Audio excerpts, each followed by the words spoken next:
What's happening, fighters and fitness enthusiasts? Right, today we're going to be talking a little bit about deloads and how deload periods work, okay, and the difference between rest or recovery.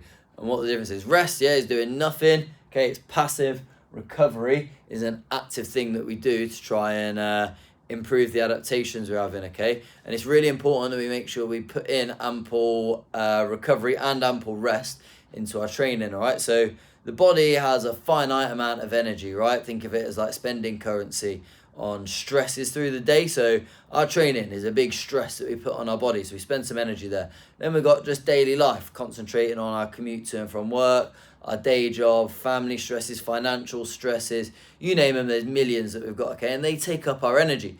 And then what's left after all of that is the energy we can use for our recovery and to adapt to our training, all right? So if we don't have enough energy left to recover from the amount of training we've been doing, then our body can't actually adapt and can't actually make any changes. That's not to say if we've got low recovery, we can't still train hard and we can't still push the body hard. It just means we're going to enter into a recovery debt, which can lead us into problems down the line, such as overreaching and overtraining, which I'm going to talk a little bit about, okay? We're going to get into deloads and why they're so important, all right? First, you need to understand this. GAS, General Adaptation Syndrome, okay? And it's basically a model based on how the body reacts to stresses. And you can see here, I've drawn a little graph myself. You might need to zoom in to see it properly. We've got performance up here, time along here, okay? And this black dotted line here is our base performance level at the start. At number 1, stress is applied. The body goes into an alarm phase, okay? And the performance drops down in this alarm phase. Then the body starts to resist that stress. We start to creep up, we creep up, we creep up. We start to super compensate, okay? And then here we're taking the stress off. Our body's adapted, okay? Then we can apply a new stress. Our performance drops back down. We start to resist. Then we rest and recover. We super compensate. We get fitter and fitter, okay?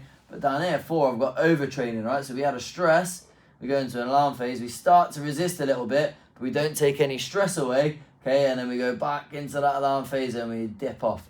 Another model we've got over here, okay, is similar and it shows it in a slightly different way. So here's our performance, here's our time again. Okay, we're performing. A stimulus is applied. Okay, we drop down into fatigue.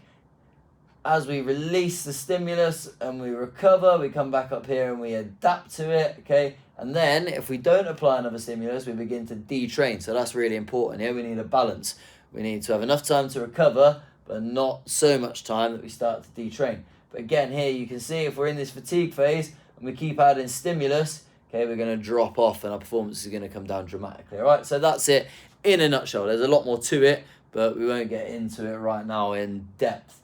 All right, how we can stop that then is a periodization. Periodization basically just means breaking things down into smaller blocks over a period of time, right? And this is what I mean by moving away from fight camp mentality.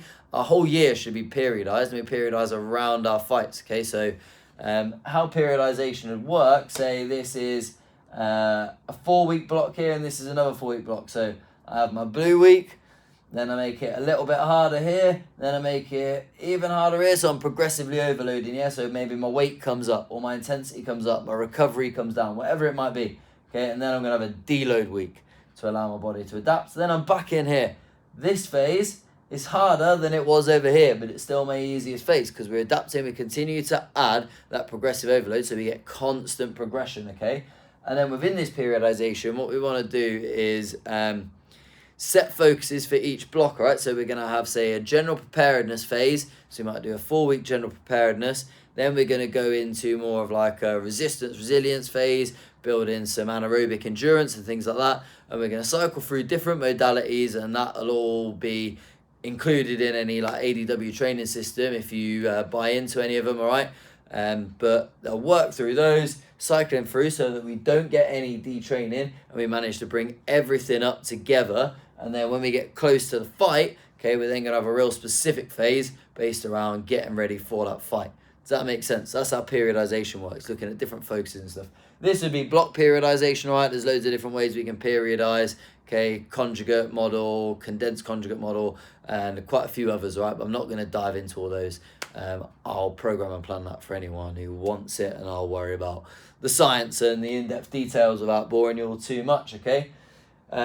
So how to maximize a deload, right? What I'm saying is we all need to deload. We should do a few weeks, really hard work, and that can vary depending on the athlete. It can be 3 weeks on, 1 week off, 4 weeks on, 2 weeks deload.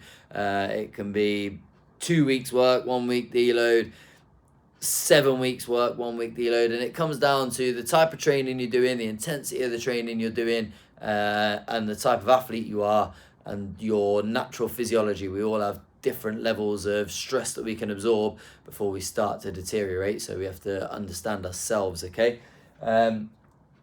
So how the deload works, I'm not doing nothing, right? I'm on a deload week now, leading up to my fight on February the 17th, okay? And I'm not doing anything. And you'll have seen from my Instagram, I trained Monday, I trained on Tuesday, I'll be training Wednesday, Thursday, Friday, training every day, and training hard on some of those days as well. But these are the things we reduce, so we're reducing stuff.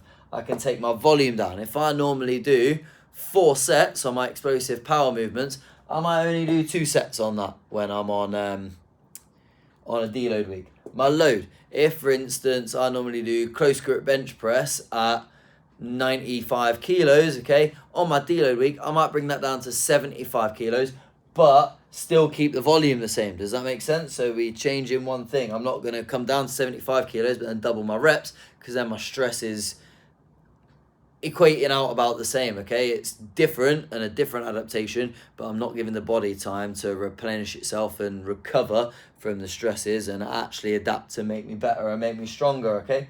I can reduce my intensity, okay? So that's looking at things like how much recovery period I have, or the effort level I put into my cardio. So if I'm doing cardiovascular conditioning, I might, where I normally work at 95 to 100% of my max heart rate on a session, I might bring that down to 85 to 90%. So I'm still working hard, okay, but I'm giving my body that space to adapt, and I'm reducing things down, okay? We've got nutrition. Nutrition is really important in that deload phase, okay? It gets really easy to reduce your calorie intake, your carb intake, your protein intake, so you're not training as hard, but you still need to keep that energy up so your body can do that recovery and make those adaptations. So nutrition needs to be good still. Technical difficulty is another thing we're going to look at when we deload, all right? So things like the snatch and the clean and push jerk, things like that have a high amount of technical ability required. We can reduce those as well, okay? Things that require high amounts of stability from our body, all these different aspects that we've got in our training, we can reduce those because it takes some of the strain, some of the stress off, okay? So that we're using less energy for it. Hoping this all makes sense, right? So the key points then are, in order to adapt and to super compensate and to progress, okay, we need to take off some of the stimulus, all right? We also need to not take it off for so long that we detrain. We do that by periodizing. We can use focus blocks, and we keep a constant, gradual, progressive overload throughout, which keeps us performing all year round, okay? When we get to doing our deloads, say on the 4th week each time, we're going to reduce one thing of different bits, okay? So we might reduce the volume, keep the load the same. We might keep the load the same, but reduce the intensity. We might reduce the volume, maintain intensity. We might reduce technical difficulty, but increase the load, okay? Does that make sense? There's a lot to it, but that's deload in a nutshell and why you need it. You need it because the only way to get better is to allow for this to happen, is to allow for this super compensation phase. If we don't have that, then improvement stops. We overtrain, we can get really poorly, start losing motivation, and a myriad of other issues that come with overtraining, all right? Don't overtrain, keep progressing, get rid of fight camp mentality, progressive overload, keep getting better and better all year round. Why waste that time in between fights? Get better, get better, get better. Be specific just before you fight. Sound good? Hope you learned something. Hope you're all going to be better at deloading, okay? Any questions, fire them into me. Any disagreements, fire them into me. Always open for questions and challenges. Nice. Enjoy. See you later.